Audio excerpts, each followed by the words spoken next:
Yes, I hear your questions. Why is my 14-year-old original Nintendo DS sitting on my desk with a crazy high score in this frustrating tile puzzle game from New Super Mario Bros? Well, as you asked. The DS is the gift that keeps on giving. For years I've taken it out every so often to have a play, and it was an absolute favourite on holiday car rides. There's a real nostalgia now about swapping out physical game cartridges, my first two of which were Nintendogs and New Super Mario Bros. This is a fairly recognisable gaming title, but lesser known were the Minigames. And so this week I picked up my DS with but one goal in mind: to absolutely obliterate the high scores set by a younger Mercer in every possible minigame. These are the top tier minigames. Trampoline Time, where you repeatedly save Mario Lemmings from falling to their death by frantically placing these rubbish single-use trampolines. Sword or Explode, where you work in the questionable health and safety conditions of an explosive manufacturing plant. And the table games genre, where basically you gamble against Luigi and rinse him for all he's worth. Oh no. Garbage tube. You had Yoshi Balloon Racing, which was essentially a hyperventilation simulator where you had to blow into the microphone, which just never seemed to register. Then there was this caterpillar matching game, which is unwise to touch with a barge pole. And then there was Puzzle Panel. The premise of the puzzle, of course, is straightforward. We use both screens of the DS. The top screen shows the target board displaying a pattern of mushroom and leaf tiles. On the touch screen we have the playing board, which we must match to the target board. You do this by flipping tiles. The number in the top left indicates how many flips you're allowed. When you tap a tile, it flips itself and all the adjacent tiles, changing their state from mushroom to leaf or leaf to mushroom. If you use all your turns and still have not matched the two boards, the game will take a life off you and flash to indicate the incorrect tiles. Once the boards match, you move up a level and just gets harder from there. So that's the gig. How hard could it be? After all, my previous high score was but a meager 9. Level 1, one turn. That's nice and easy. One turn again, same thing. Easy peasy. Would have to be that one. Yes. 2 goes now. That's not right. So maybe it's more like... Oh no! No! Well, that was desperate. 3. Nice. I guess it's these kind of moments that leave you with a choice: to honourably accept defeat now and admit that your days of peak performance were long behind you, or vow to not rest until You've delivered intellectual smackdown to your younger self. this is the way. Turns out it's much easier to get a high score by trialling the thing out on paper first before risking your hearts in-game. Now, when you only need one turn to finish the level, there's really no challenge, but when you need 2 turns, things get complicated. Tiles that do not yet match will need to be flipped 1 time, while tiles that already match will need to be flipped either 0 or 2 times. Once I had the grid filled out with these numbers, it suddenly became much easier to see which areas I had to flip. To see the difference it makes, you can pause the video here to have a go at the original puzzle. And pause here to try the numbers grid version. So to work the puzzle through, I've outlined in pen the areas to be flipped, circled the tiles I needed to tap in order to achieve this, and then tallied the number of times each tile appeared in a flipping area to make sure the numbers all added up.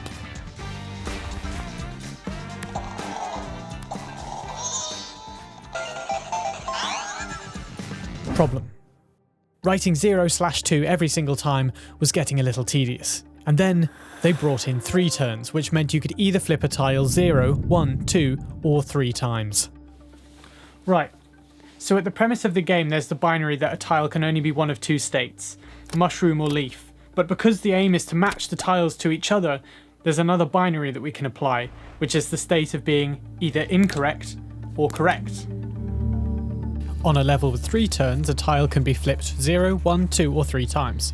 An even number of flips will maintain the original value of the tile, while an odd number of flips will change the value of the tile.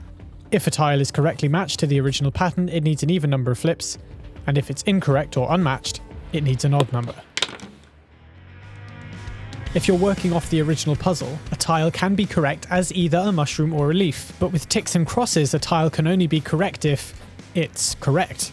The visual and mental processing you're having to do is drastically simplified. All that data from 2 separate grids intersects into one. You're able to much more quickly and precisely pinpoint the incorrect areas that need to be flipped. In this case, there's a block of 6 in the bottom right, a block of 9 that solves those 2 ticks with an even number of flips, and a block of 6 on the left to tidy it up. So if you feel up to it, here's another one to try. And the ticks and crosses board. And the solution, which neatly translates into 2 blocks of 9 and a block of 6. Okay, problems.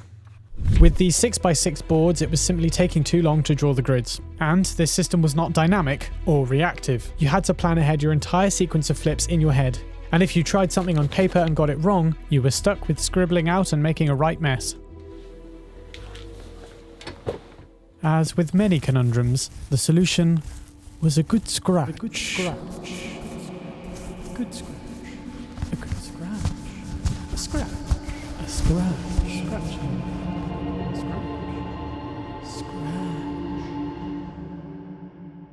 Scratch is a free educational programming and game making tool, and the first introduction we had to coding in school. Now look, I get that this isn't exactly rocket science, but I got immense satisfaction using Scratch's intuitive coding language to work through logical problems and achieve a desired result.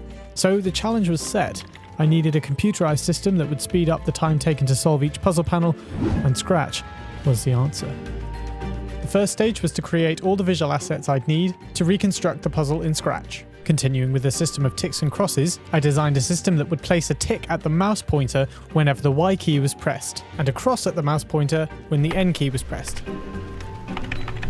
Then I created this flip token that would clone itself and go to the mouse pointer when F was pressed. I made this nearly invisible 3x3 grid that would move to the flip token on pressing F and cover all adjacent tiles. Ticks or X's that were included in the 3x3 grid needed to be flipped. To do this, I gave ticks a secondary costume of a cross and crosses a secondary costume of a tick, and then they just cycled between these 2 costumes when they appeared in the flipping area. The final necessary functionality was a reset button on the R key to remove the flip tokens and return all ticks and crosses to their original state. With a functional prototype of the Scratch system complete, I blazed through levels, using rapid trial and improvement to reach solutions more efficiently than I ever could on paper. We are currently on 90 stars. Not long now until the big 100. This system completely removed the need for me to plan ahead or engage my short-term memory store, providing instant feedback for each move as I tried it. This made it a breeze to blast through a sequence of flips that closely interacted with each other. And most of the time, if the solution wasn't immediately obvious, I could just mindlessly throw down my flips in the general vicinity of the incorrect tiles, until I got that dopamine hit of seeing ticks across the board, which was a particularly satisfying element of visual feedback in this system. My poor Nintendo DS has been left on charge in this one game for over 24 hours now. The poor thing. But it was worth it for these kind of scores that we were racking up, and the system design was getting pretty close to being as quick as it could be without fully automating the process. There's still a few problems to iron out. I wanted to make this system just one step more efficient, and at this stage the limiting factor was the time it took to accurately move the mouse pointer between the middle of each tile. The solution was this: a placement marker starting on the top left tile and progressing by 1 tile as soon as a tick or a cross is placed. This way you don't even have to look at your screen. You simply work tile by tile from the puzzle on the DS, inputting ticks and crosses with a set of predefined hotkeys. No, no. And no, yes, no, no. Now, it's not beautiful, but it works. So what is the result of this? Well, really, I've turned myself into a little worker robot, putting rounds and rounds of data into this strange machine and spitting out a set of results, all to get a few extra levels on this pitiful child's game. It's getting a bit later in the day, and the thing that's really tripping me up now is just inputting correctly the ticks and X's. The bit that takes actual brain power, determining whether a mushroom and a leaf is a tick or an X. By the end of this, my brain had, indeed turned to mush, and yet my brain was whirring with the future potential of this project. A version where, after inputting your ticks and crosses, the program follows some kind of algorithm or simply brute forces its flip tokens until all tiles show as ticks. But back to the task at hand. I had set out intent on obliterating my previous high score, but I had already far surpassed that. 200. An insanely high score, or so I thought. According to this, the highest score on Puzzle Panel ever is 4,000, which seems insane. Oh my god. What happens when you get 4,000? Nothing. You quit playing. I guess this is the thing about video games. No matter how good you think you are, there will always be someone better. So it's at this point that I could choose to go for the full 4,000. Or just call it quits. I don't think this deserves any more of my time.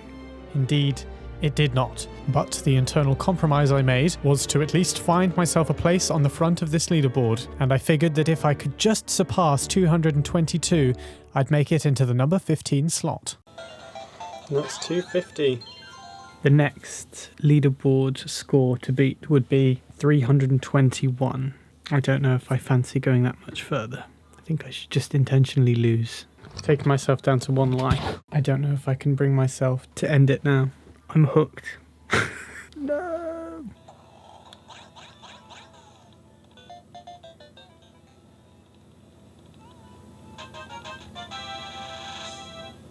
Let's put this to bed.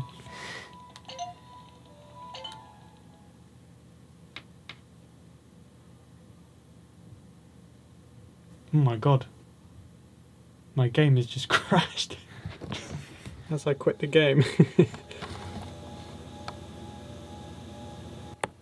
Okay, well that's unrecoverable.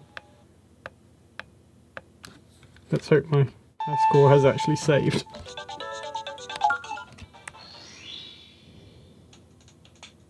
What? Are you kidding me, fam? Bro. Thank God I was recording, right? Or there would have been no proof of this remarkable feat. Nice one, game. Actually can't believe that.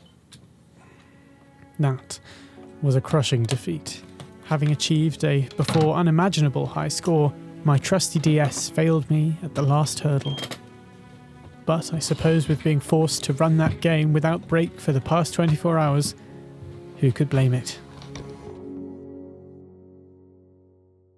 I love interrogating systems and teasing out the fascinating complexities of seemingly simple structures. Looking at the problem in this kind of depth helps you to understand better the original puzzle.